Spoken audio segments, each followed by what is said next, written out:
Tere, nii tore, et sa siin oled. Täna räägime millestki, mis on tõesti oluline, sinu tervisest ja sinu tulevikust. Me uurime koos, mis asjad need uimastid õigupoolest on ja mis kõige tähtsam, kuidas me saame teha tarku valikuid, et olla terved ja tugevad. Hakkame siis koos pihta.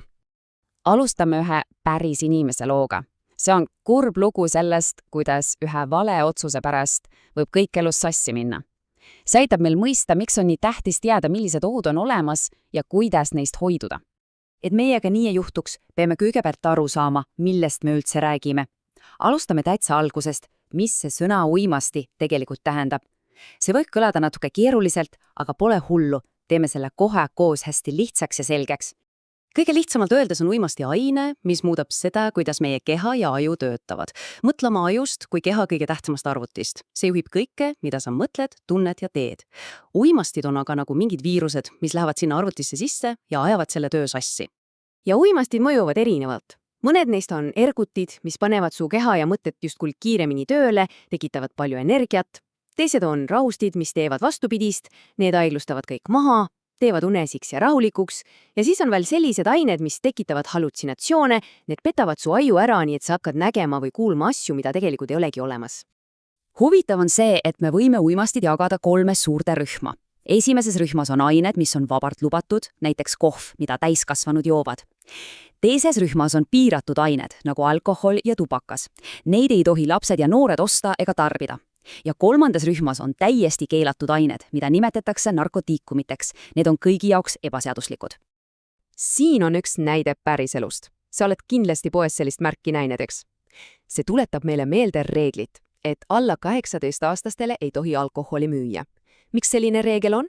Sest noore inimese keha ja aju alles kasvavad ja arenevad ja alkohol on neile eriti kahjulik. See reegel ongi tehtud selleks, et noori kaitsta. Nii. Räägisime piiratud ainetest. Võtame nüüd ühe neist, tubaka, ja vaatame natuke lähemalt, mis seal sees on. Räägime ühest ainest, mille nimi on nikotiin. Nikotiin on aine, mida leidub tubakalehtedes ja selle kõige suurem oht on see, et see tekitab sõltuvust. Aga mis see sõltuvus on? See on see, kui keha harjub mingi ainega nii ära, et hakkab seda aina uuesti ja uuesti tahtma. Tekib tunne, et ilma selleta ei saagi enam olla, et on halb ja raske.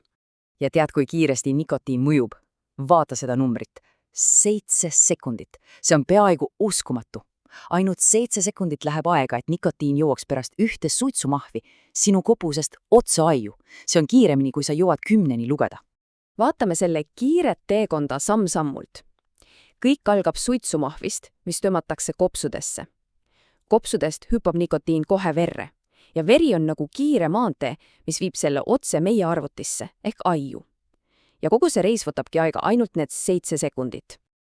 Aga nüüd üks väga-väga oluline asi. Suitsus ei ole ohtlik ainult nikotiin. Ühes sigareti suitsus on tegelikult üle 4000 erineva keemilise aine.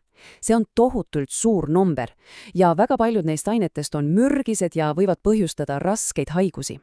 Nüüd me teame, kuidas need ained aju jõuavad, aga mida nad siis seal ja mujal kehas teevad? Vaatamegi lähemalt, millist kahju uimasti tegelikult meie kehale tekitavad. See aitab mõista, miks neist eemale hoidmine on parim asi, mida sa enda jaoks teha saad. On väga tähtis meeles pidada, et uimastid ei kahjusta ainult ühte kohta. Need on nagu mürk, mis levib mööda tervet keha laiali. Aju, süda, kopsud, maks. Kõik need olulised osad, mis sind elus ja tervena hoiavad, saavad haiget. Ja siin on päris näide sellest kahjust. See on päriselt pilt inimese kopsudest, mida on suitsetamine palju aastaid kahjustanud. Terve kops peaks olema roosa ja puhas, aga see siin on tume ja haige. See pilt näitab väga selgelt, mida suitsetamine meie kehale seestpoolt teeb. Kõik need mured, mis uimastitega kaasnevad, võib jagada 3 rühma. Esiteks, füüsilised probleemid. Need on haigused ja valud sinu kehas. Teiseks, vaimsed probleemid. Su mõtted ja tunded lähevad sassi. Sa võid tunda ennast närvilise või kurvana. Ja 3. sotsiaalsed probleemid. Need on tülid perega, sõprastest ilmajäämine ja ka see, et koolis läheb raskemaks. Ärme unustame ka alkoholi. See on samamoodi ohtlik uimasti, isegi kui see on näiteks õlu või siider. Alkohol kahjustab samuti aju, südant ja maksa.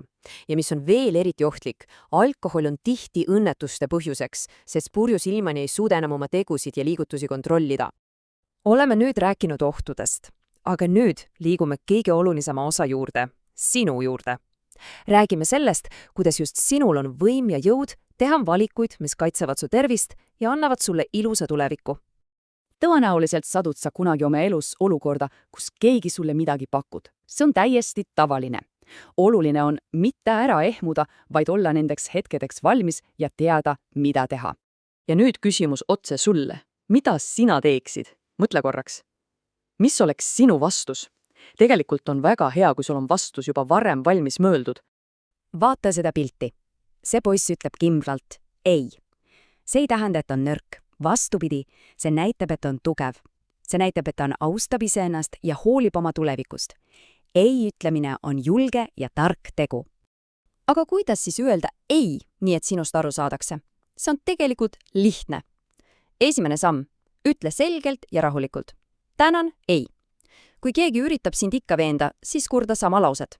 Kui see ka ei aita, siis listad kõnni minema. Alati on lubatud olukorrast lahkuda. Ja kõige parem nõuanne. Vali endares sõbrad, kes sinu valikuid austavad.